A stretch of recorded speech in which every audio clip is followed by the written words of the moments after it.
So hi guys, we're going to talk now about the FODMAP apps that are available, and if I'm honest, this is probably one of the most important things that I have ever bought. There are two very good FODMAP apps available. There's this one which we're looking at now, which is the Monash FODMAP app, so you know that this is going to be pretty accurate given that it's developed by the people that actually came up with the diet in the first place.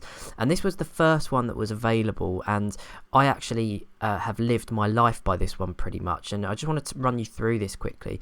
So you can see here I'm on iTunes and I'm just looking at the app page at the moment. So here we have some screenshots. I won't be able to take you into the app itself, but this is a pretty good guide of what it looks like. So you can see here that every food type pretty much has a traffic light system. So there's an overall traffic light system where they tell you if it's generally green, amber or red, so green being good, amber being okay, and red probably being a problem for you. So you can quickly look down food groups and you can type in searches there for different types of food, and you can see all of the different things that are available to you.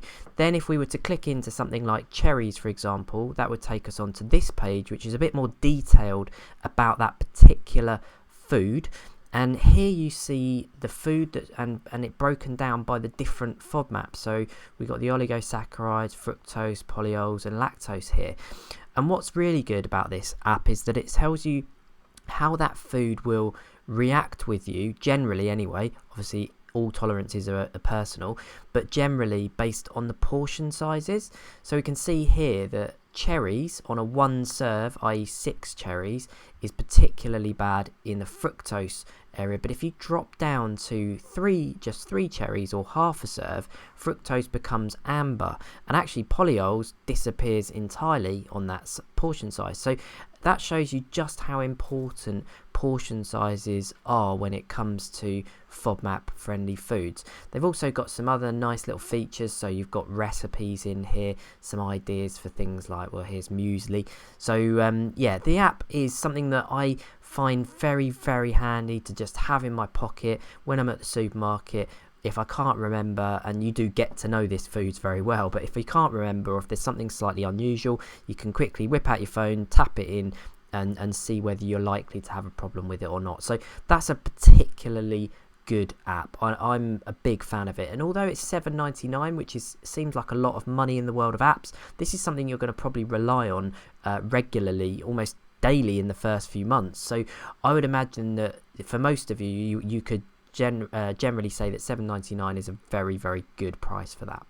So the other app that we're going to look at now is FODMAP by FM, and this was developed by Food Maestro, and it was in partnership with Guy and St Thomas NHS and King's College London. And King's College London are the university that are aligned directly with the low FODMAP diet, and the Monash University.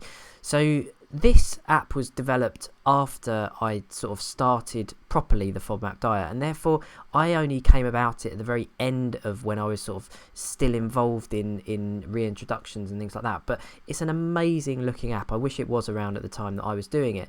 There is a 14-day free trial, $3.99 annual subscription, as you can see, and I'll just take you through quickly some of the features here. So this is you can see here the app, and if we click through some of the things that it's got, a quick food checker, so you can scan barcodes with this app, and actually if it's in there then it will find those foods, and it will tell you things like you need to limit the proportion sizes, whether it's suitable or not for FODMAP.